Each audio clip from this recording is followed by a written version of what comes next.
Okay, so today we're going to do section 10-2, which is simplifying radical expressions. And I took this lesson and broke it into 3 parts. So we're going to start with the beginning part today, which is working with numbers and variables underneath the radical sign. Okay, so what you need to know about this is no radicals can contain perfect squares other than 1. That's what we have to simplify. No radicals can have fractions underneath them. You have to simplify that too. And no radicals can appear in the denominator. And basically, this is how we're breaking down the lessons. So this will be part 1. This one will be part 2. And this will be part 3. Okay, so that's how we're going to break the next 3 days down. Okay, so first thing we have to remember is what are perfect squares? And that's when you take the square root of a number and it comes out to a nice, neat whole number. And my regular algebra kids, yesterday's homework was for you guys to make the list of square roots. So you have the square root of 4 is 2, the square root of 49 is 7. These are your perfect squares. Okay, and then as you start using other numbers regularly, if you want to add to that list, you can. Okay, so if you have that handy, that's great. You can keep it out so you can see it all the time. Otherwise, you're definitely going to struggle with this a little more if you don't have this handy for you. Okay, so if you're using your calculator, remember the square root symbol is usually hidden behind the x squared. That's why I have it up top. That means in order to get to it, you're going to need to use the second key. And we spent a lot of time doing this in class. So you have to hit the second key to get your square root button. All right, so here we go. Okay, so I want to simplify the square root of 32, which means I have to take that 32 and break it down. I want to break it down so that I'm using it as a multiple of one of the numbers off my list. So when I think about 32, what times what gives me 32? Well, 8 times 4 gives me 32. I could start with 4 and 8. 8's not on there, so I know that I'll have some numbers left underneath the symbol. But I want to try and get the biggest number. So for this one, 2 times 16 gives me 32. So I'm going to go with 2 times 16. All right, so this square root of 2 is not on my list, so he's going to stay under the square root symbol. But the square root of 16 is on my list, and I get 4. So if I can take it off of this list, that number is going to come outside the square root symbol. And you have just broken down your number. That's as far as you can go, because there's nothing else you can break this 2 down to that's going to be on our master list. That's why I said having the list in front of you is going to be super helpful so you can see all the numbers that you have to work with. Okay, let's look at 54. What times what gives me 54? Well, hopefully you're like, oh, 9 times 6. So I'm going to break these down. Well, what's the square root of 9? He's on my list, so that's a 3. And square root of 6 is not on my list, so he stays under the symbol. Okay, it's all about going back to the perfect squares that are on your list. Okay, 80 is going to be a little bit tougher. We might have to break things down more than once. So we're going to look and see. Okay, so what times what's going to give me 80? Well, hopefully most of you are going to say 4 times 20. Hopefully nobody said 8 times 10. Why? Because 8 or 10, neither one of them are on this list under the radical symbol. You have to have at least one number under the radical symbol. Maybe some of you are saying, hey, 4 times 4 breaks down further. And you're right. I'm sorry, or 20 breaks down further. So you're going to have a 4 because that's this 4. Now, how can you break down 20? Well, you're going to have a 4 and a 5. Can you break 5 down any further? No. So now we're going to go through just like we did up above. What's the square root of 4? 2. What's the square root of 4? 2.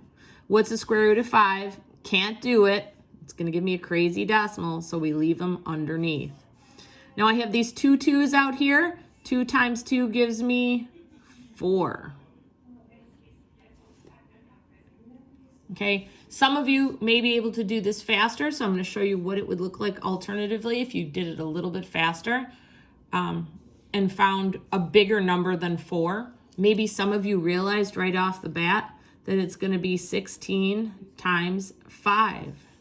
So if you had done 16 times 5, the square root of 16 is 4, and 5 stays under there. So sometimes you can get to the answer faster by using a bigger perfect square. But again, it's what you can do with your multiplication. Okay, so let's look at the next one. Okay, so here we go. What is the perfect square that I'm going to want to use? And again, remember you're multiplying. So can I use 18 times 10? No, neither one of those are on there. Can I use 9 times 20? Yes, because 9 is there. So 9 and 20. Now, if you have a pencil, you maybe be able to erase the 20 instead of using another piece of paper. I'm not working in pencil, so here we go. We know that 20's got to be broken down into what? 4 and 5. Okay, so 5 can't go down any lower, so now we're ready to break it apart and solve. So what's the square root of 9? 3. What's the square root of 4? 2. We can't do the square root of 5 because it doesn't come out to a nice, neat number right now. So 2 times 3 is going to give us 6 square roots of 5. Now, could you have found that a faster way? Absolutely. If you were smart enough to realize that 36 times 5 is 180, you would go right to the final answer. Okay, but you really got to be strong in your multiplication things or play around with your calculator to get that to work. Okay, so that's what simplifying looks like. That's the first thing you have to be able to do for tonight's homework.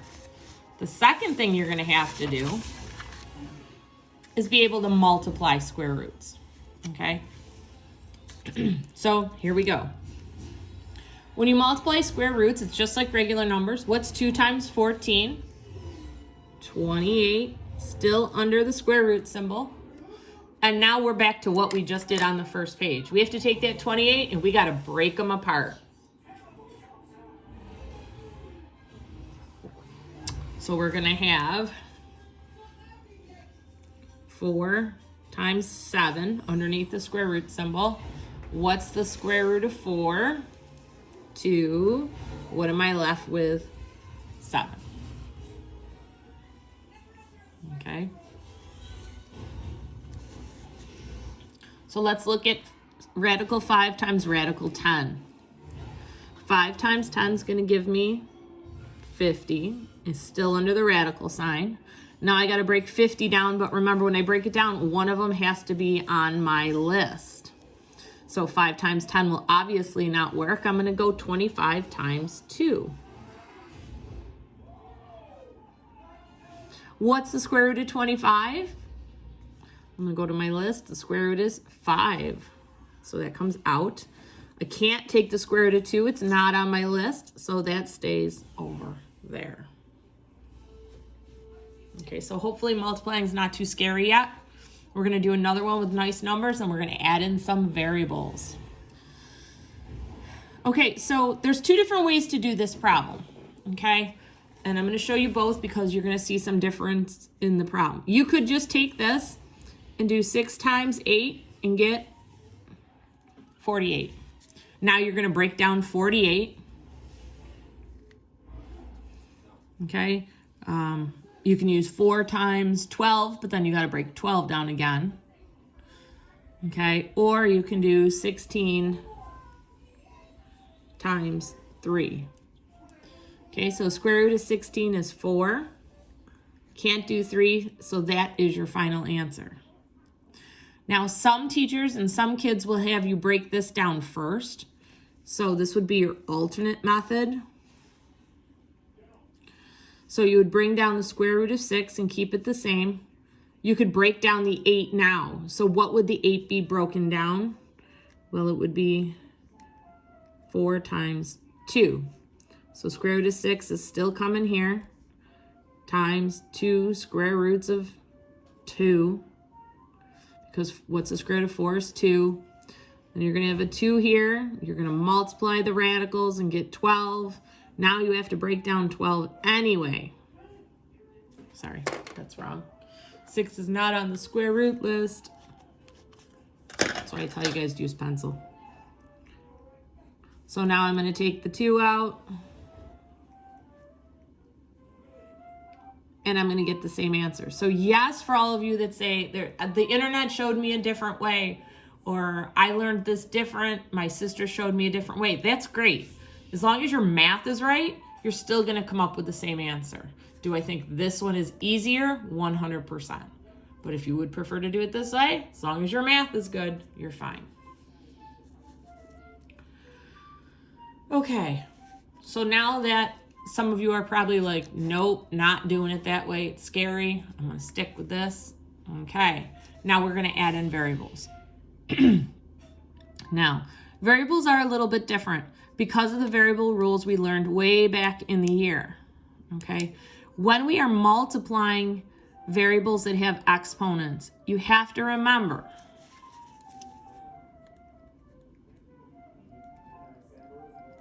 that when you are multiplying exponents,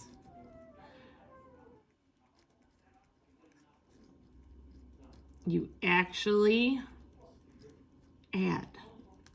So if I need to undo that multiplication, I'm going to have to subtract. Okay, so if we think about that, x squared, what times what's going to give us x squared? Well, that's going to be x. X to the 4th, that's going to give me what? X squared. X to the 6th is going to give me x 3. So I'm actually cutting it in half, which means you're not going to be able to break down odd numbers with exponents. Okay, so we're going to look at these. We're going to show you what happens, and hopefully you'll pick up the pattern, and maybe you want to add this over to this list over here. So you have down now x squared is x. X to the 4th is x squared. X to the 6th is x to the 3rd. And you can keep going as long as you need to.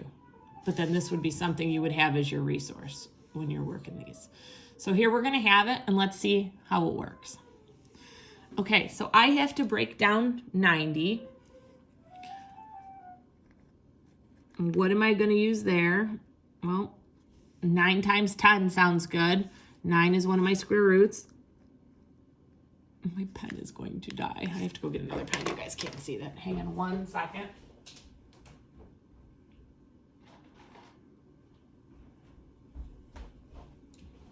Okay. 9 times 10.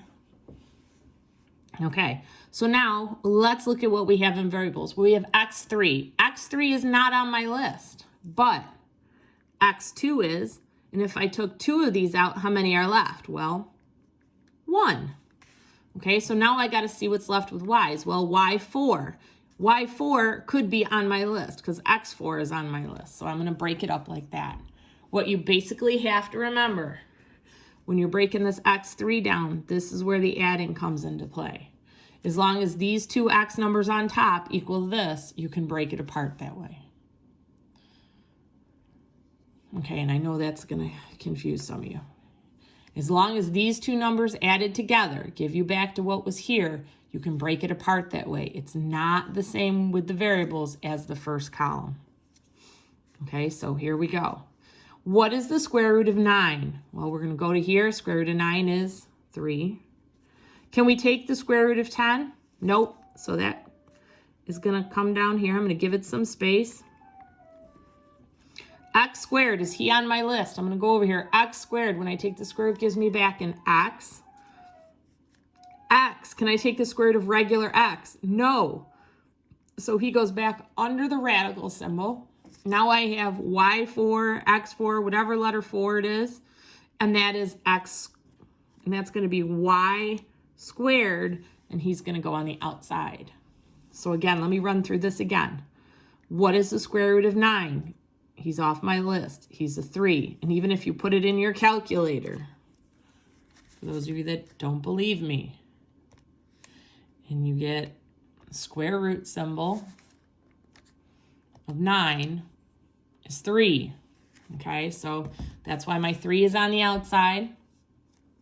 Square root of 10 is going to be a decimal. We don't want that, so we leave him under the radical sign or the square root sign. X squared, he's over here. What times what gives me x squared? Well, x, so that's why that x comes out. Lonely x that's still in there. We cannot take his square root. There is nothing that will multiply the same thing to give me an x, so he stays under the radical sign with the 10. And move on to y. Y to the 4. And he's on my list, and his answer is y squared. So I'm going to bring him over here. That's why I said having this list with you when you work on it will be so helpful. Okay. All right, let's try another one, and let's see if we're starting to get it. Okay, bring my list down in case we need it. All right, so breaking 32 down. What's going to give us the breakdown of 32? Hopefully you're like, ooh, 16 and 2. 16 and 2. Okay. R squared, he's an even number, so he can stay there. K squared, he's an even number. He can stay there. T to the 5th, not an even number. We need to break them down.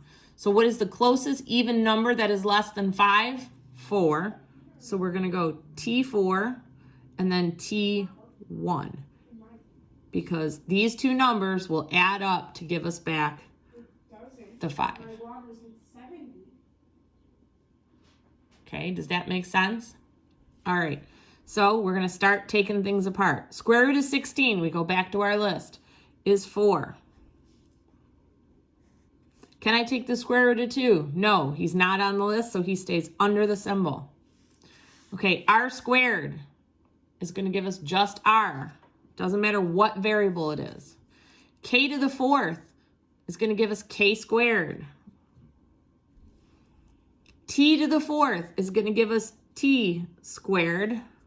And t by himself is going to stay here. You can see how you're going to need to space it out so you're not so crunched. I'll write that again for you. So it's 4r k2 t2 square root 2t.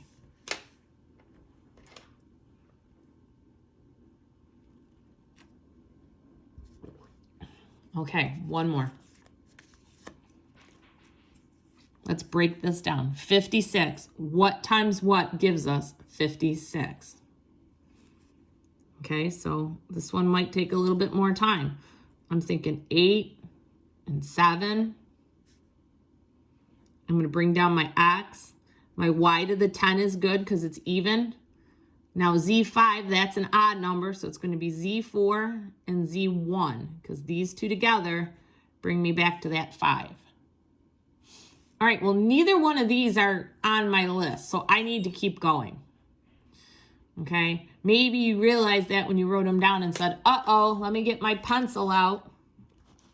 And you can erase them like I just did, or you could make a second line like we did before. What can you break down 8 into? Well, 4 times 2. There's your 7. And all the rest of this is going to drop. Okay, so let's start filling in our stuff. So I'm going to make a square root sign here. And I'm going to start filling in what I can. Square root of 4. 2.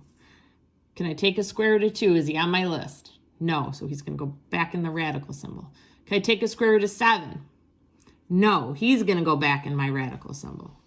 Can I take the square root of lonely 1x? No, he's going back in my radical. Can I take the square root of y10? Well, let's check our list. I've only got as far as 6, so let's keep going. 8, 10. Let's see what happens. So this is going to give me 4, and this is going to give me 5.